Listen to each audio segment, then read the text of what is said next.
एक बात अपने जीवन में सदा उतार करें, घर में अगर तुलसी का क्यारा है तो तुलसी महारानी हमें ये बता देती है कि हमारे घर में सुख आने वाला है कि दुख आने वाला है। जैसे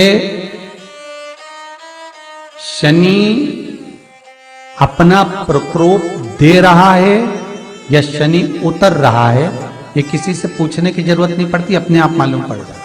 कैसे?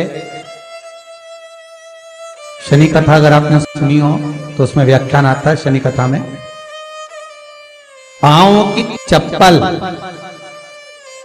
बार बार टूट रही हो, कमर से नीचे जो वस्त्र पहने हो वो फट रहे हो, कहीं पजामा है, धोती है, आदि वस्त्र हैं, कपड़े हैं, वो अपने आप फट, आज के जमाने में तो फटे फटाए पहनते हैं लोग, फैशन। उसकी गारंटी नहीं है, उसका हम वर्णन नहीं कर, हम जब पहनते हम समझ जाते हैं इसको शनि तो ऑलरेडी लगा ही हुआ।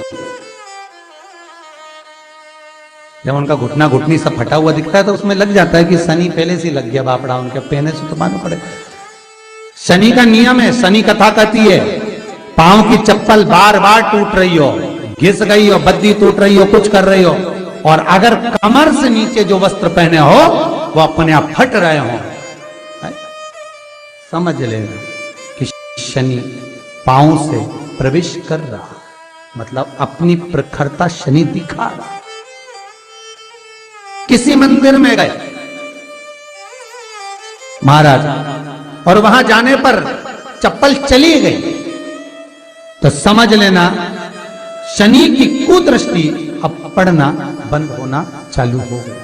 कितना सुंदर कहा है महाराज। जूता चप्पल आज के जमाने में तो फैशन हो गई साहब, घर की चप्पल अलग होती है, बाहर की चप्पल अलग होती है। लोग घर में चप्पल किचन तक में पहन के जाते हैं। अरे पानी ले जाओ सियोर से, रसोई घर में लोग चप्पल पहन कर जाते हैं, जहां भगवान का प्रसाद बन रहा है, जहां अन्नपूर्णा निवास कर रही है, और पूछो तो करे किचन की चप्पल है तो माथे पे रख लो। तुम अपनी मां को जरूर देखना है एक बार, वो बूढ़ी मां कितनी बार किचन में चप्पल पहन कर गई, मुझे जरूर फोन कर कर बताना। बूढ़ी मां रसोई घर में आज भी बिना चप्पल के जाती है, और बहुओं की कहीं एड़ी नहीं फट जाए, ठंड नहीं बैठ जाए, इसलिए ये रसोई घर तक में चप्पल पहन कर जाती है। सूर्य नारायण की कथा पढ़ना, शनि महाराज की कथा पढ़ना, और गरुड़ पुराण की कथा पढ़ना, जिन जिन कथाओं का हम व्याख्यान कर रहे हैं उसको पढ़ना जरूर हो। क्या लिखा है? घर के अंदर जब चप्पल जाती है, रोग, बीमारी, कष्ट, तकलीफ चालू हो जाती है। तुमने चप्पल क्यों पहनी? ठंड नहीं बैठ जाए, रोग नहीं बैठ जाए। घर के अंदर उतना बढ़ गया, एक कालीन बिछा दो, एक दरी बिछा दो, मोटा आसन बिछा दो जिस पर तुम चल लो। जरूरी कई कई लोगों को तो हमने ये भी देखा कि कालीन पर भी चप्पल पहन के चलते, और ब्राह्मणों को भोजन परोस रहे, गुरुजन को भोजन परोस रहा है, ठाकुर जी की थाली बना रहा है, ठाकुर जी का थाल लगा रहा है, तो भी चप्पल है पांव। तेरा क्या होगा रे?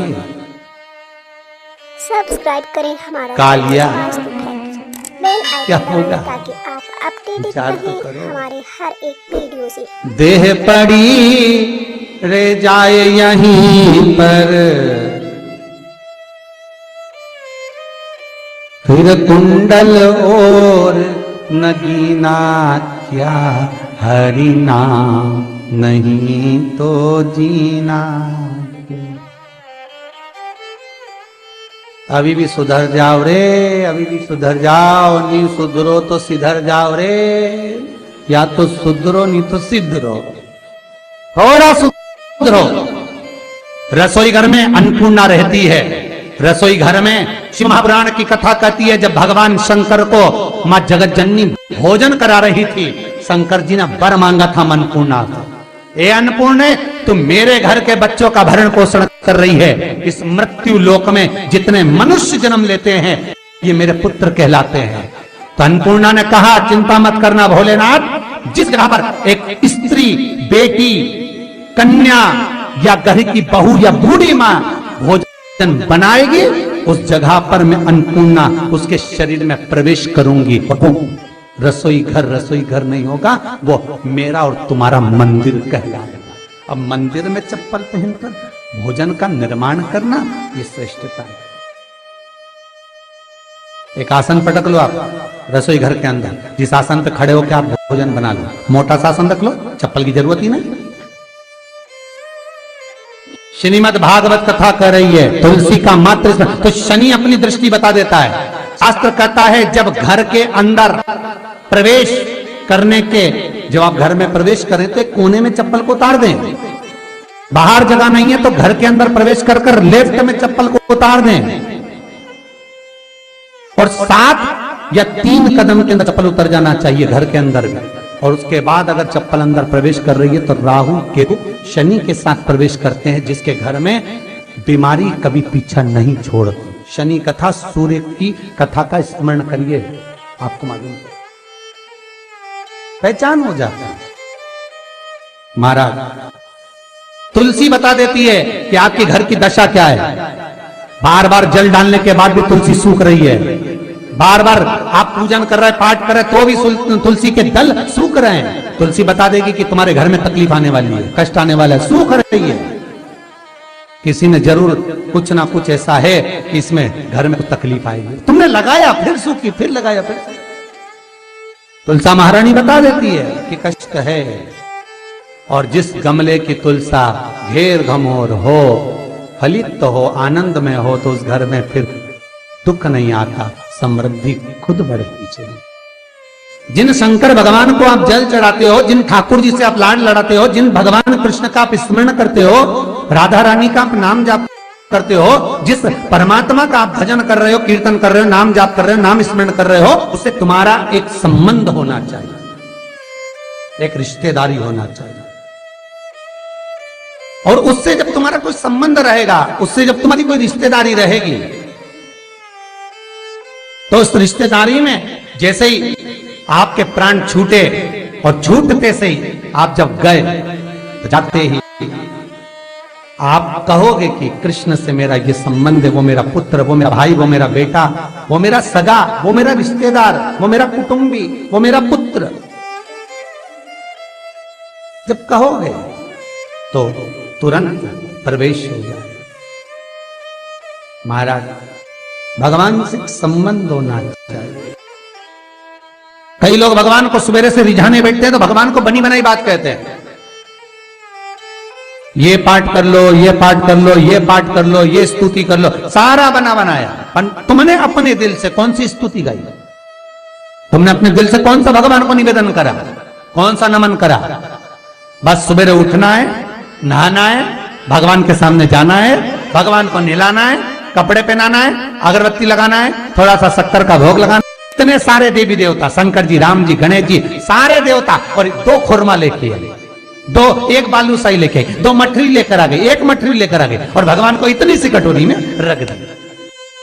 अब बोले, कई लोगों से पूछा, इतनी सी कटोरी में 1 मठरी, 1 खुरमा, और रोज मठरी खुरमा एक साथ नहीं रखती। वो तो आज दिन मठरी का भोग लगा दिया, कल खुरमे का लगाई, परसों गुजिया का, परसों पपड़िया का, कोई डब्बे में भरे भराए रखे, रख दिया।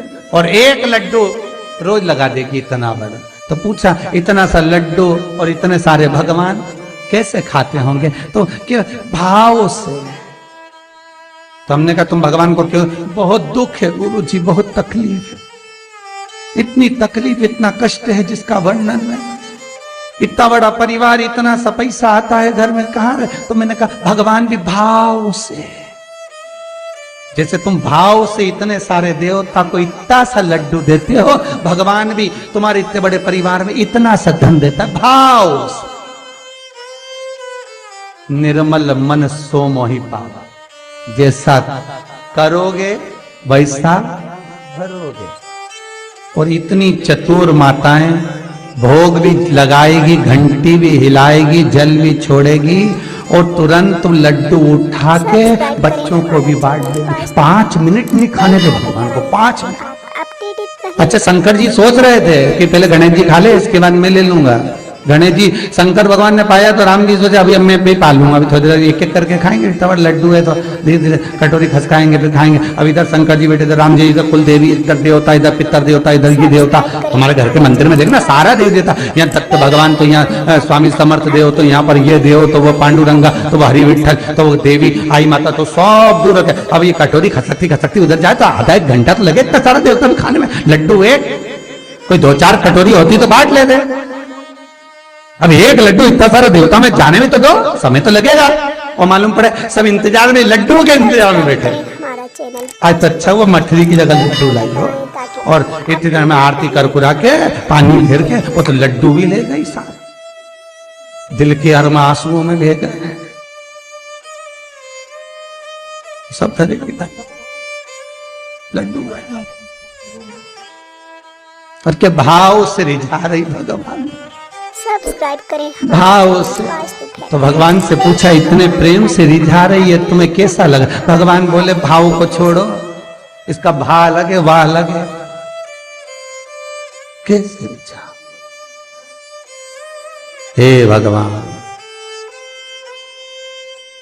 खूब प्रेम से रिझाने का प्रयास पर निवेदन, सब्सक्राइब करें। आज से एक नियम बनाओ, आज से एक निवेदन करूं, एक नियम बनाना कि भगवान को केवल काम जैसा यूज मत करो कि सुबह से उठकर जैसे झाड़ू लगाना है, पोछा लगाना है, रोटी बनाना है, चौके का पोछा लगाना है, बच्चों के कपड़े धोना है, उसी तरह भगवान की सेवा को भी लोगों ने काम जोड़ रखा है कि इतनी बजे उठकर मुझे जाना है, मंदिर में बैठना, अगरबत्ती लगाना, दियाबत्ती लगाना, कुंकु चावल लगाना, स्नान कराना, कपड़े पहनाना और लड्डू रखना, मठरी रखना, भोग लगाना, आरती करना और लेकर। ये भगवान को काम जैसा मत जोड़ो। जैसे घर में कपड़े धोते हो, बर्तन मांजते हो, झाड़ू लगाते हो, रोटी बनाते हो, उसी तरह तुमने भगवान की सेवा को मात्र काम जैसा जोड़ रखा है कि मुझे ये करना है, मुझे ये, अर्थात इसको काम नहीं, भगवान की सेवा को दिल से जोड़ो। जितनी देर भगवान के सामने बैठो उतनी देर तुम्हारा दिल लगना चाहिए। श्री शिवाय नमस्तुभ्यं, श्री शिवाय नमस्तुभ्यं, श्री शिवाय नमस्तुभ्यं।